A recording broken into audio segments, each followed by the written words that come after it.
Saumya jenny को लेकर काफी परेशान थी। उसकी परेशानी की सबसे बड़ी वजह थी वो परछाई जो उसे उस रात जेनी के पास दिखाई दी थी। उसे लग रहा था कि उसने उस रात जेनी के पास जिसे देखा था वो अभी अभी थोड़ी देर पहले इसी जगह पर था। इसी वजह से वो उस अनजान परछाई की तलाश में निकल पड़ी। यहां तो कोई नहीं दिख रहा, तो फिर जेनी ने किसे देखा था? वो जो कोई भी था, अगर वो यहां था तो ज्यादा दूर नहीं गया होगा। मैं उस बिल्डिंग के पीछे देखती हूँ।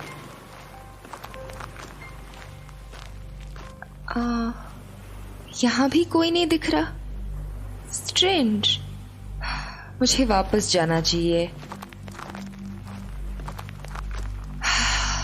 नहीं, जब इतना आगे आ ही गई हूं तो थोड़ा और देख लेती हूँ। ये जगह तो एकदम उजाड़ पड़ी है। ऐसा लग रहा है यहाँ कोई नहीं आता है।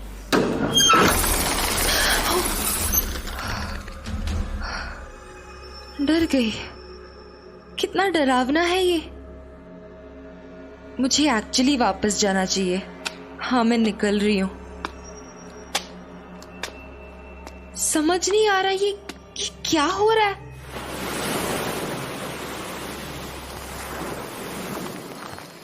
अंधेरा कितनी जल्दी हो गया है। अंधेरे में ये जगह और भी ज्यादा डरावनी लगती है। मैं आज घर पहुंचकर जेनी से बात करने वाली हूँ। This is enough. उसे उस रात के बारे में सब बता दूंगी। बहुत हो गया। डर के मारे जान निकल गई थी। It's okay. थैंक गॉड घर दिखाई दे रहा है। 1 सेकेंड। ये खिड़की से कोई बाहर देख रहा है। जेनी है क्या? हाँ, पक्का ये जेनी ही है। लेकिन इसने अपना सिर खिड़की से बाहर निकाल रखा है। पागल है क्या? क्या कर रही है? मुझे उसके पास जल्दी से जाना होगा।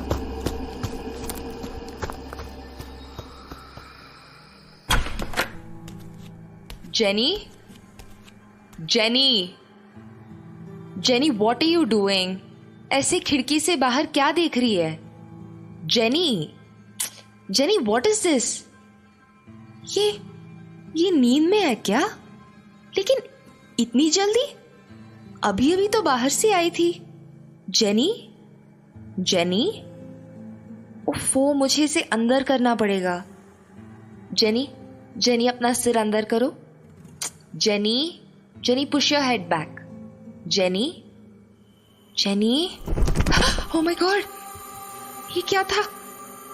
चमगादड़? ये तो कल भी यही विंडो पे आया था। यहीं पे। शू, गेट लॉस्ट, शू। जेनी, सिर अंदर। Jenny, get up. जेनी, उठ। Jenny, she is not even saying anything. Wonderful.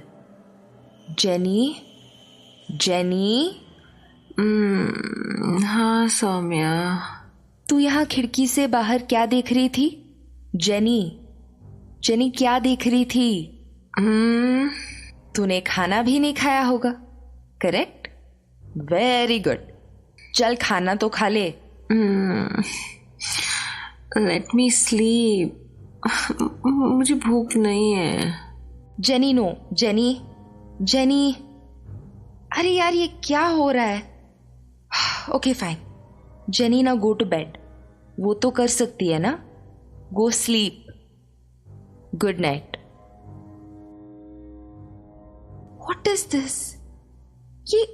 ये अभी थोड़ी देर पहले ही तो यहां आई थी और इतनी सी देर में इतनी गहरी नींद। जेनी यार, you are scaring me. Jenny please यार, ऐसे डरा मत। क्या हो रहा है तेरे साथ? चल एनीवे, तू सो जा, हम देख लेंगे सुबह। जेनी के लिए सौम्या की चिंता बढ़ती जा रही थी। वो सोच भी नहीं सकती थी कि जेनी के साथ जो कुछ हो रहा है उसके पीछे की वजह क्या है। उधर ट्रेन में पुलिस की छानबीन में कुछ भी सामने नहीं आया। किसी को पता नहीं लग पाया कि ट्रेन में मौजूद सारे लोग कहां गए, लेकिन ट्रेन में मौजूद सारे बक्से ट्रांसपोर्ट कंपनी के बताए हुए एड्रेस पर पहुंचा दिए गए थे और वो पता था डैनी का नया ठिकाना, जहां ट्रांसपोर्ट कंपनी के मजदूर बक्से उतार रहे थे।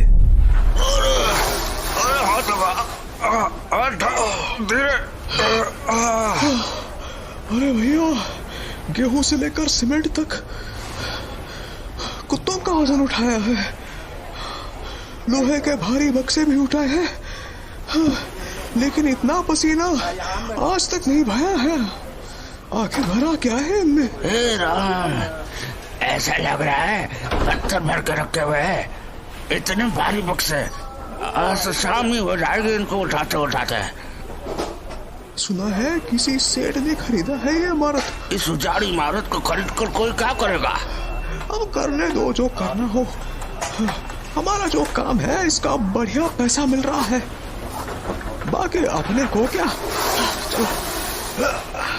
लेकिन मैं सही बताऊं, अगर मुझे पता होता कि ऐसे भारी भरकम बक्से उठाने हैं तो मैं तो नहीं आता यहाँ पर। जितने पैसे मिल रहे हैं उससे ज्यादा तो मेहनत हो रही है। डैनी के बक्से उसी जगह पहुंच गए थे जिस जगह की प्रॉपर्टी डील के लिए रणविजय रत्नागढ़ पैलेस गया था।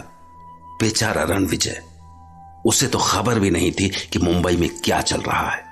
उसे यह भी नहीं पता था कि जिस डैनी को वो अपने दिमाग का वहम मान चुका है, वो डैनी जेनिफर के जरिए सौम्या की जिंदगी में दाखिल हो चुका था।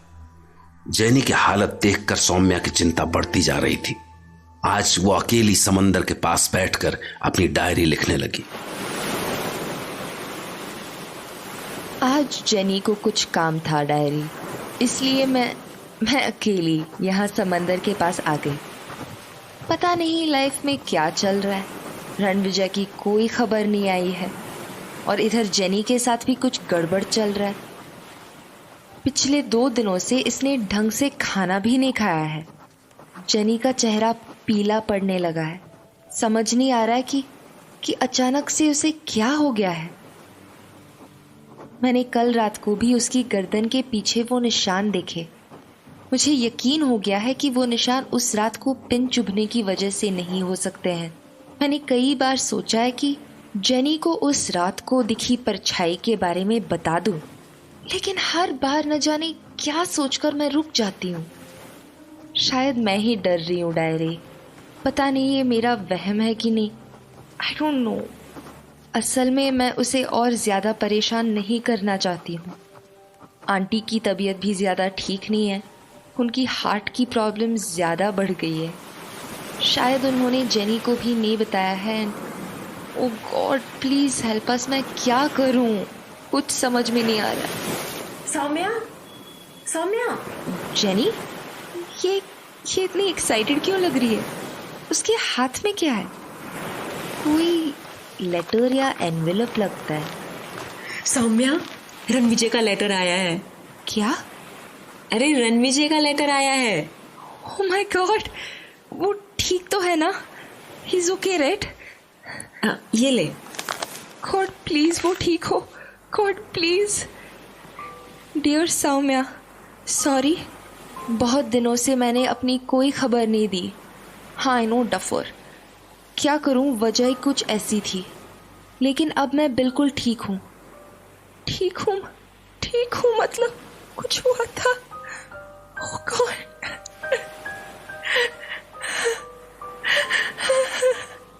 अरे क्या हुआ सौम्या?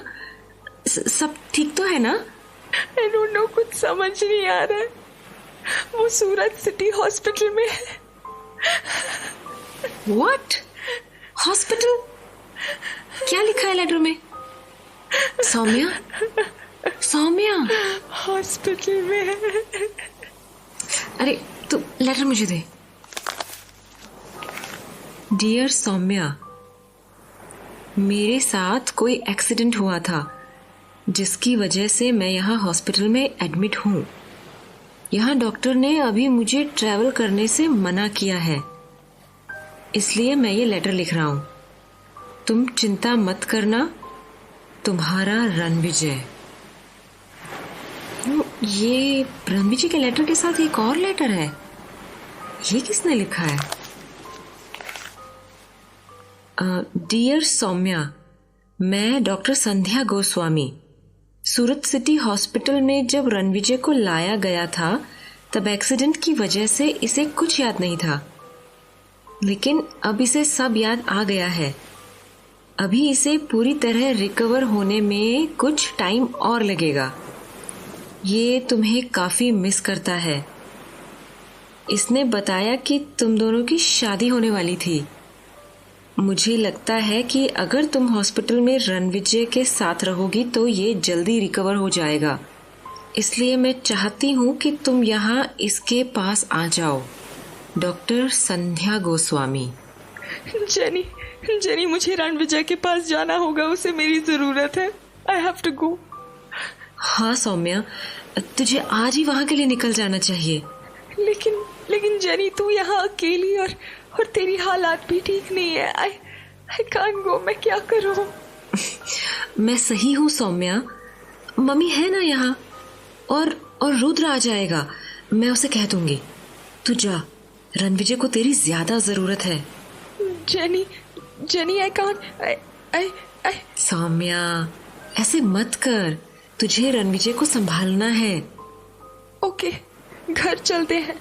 मैं आज ही सूरत के लिए निकल जाती हूँ और तू अपना ध्यान रखना। ओके? Yes my dear.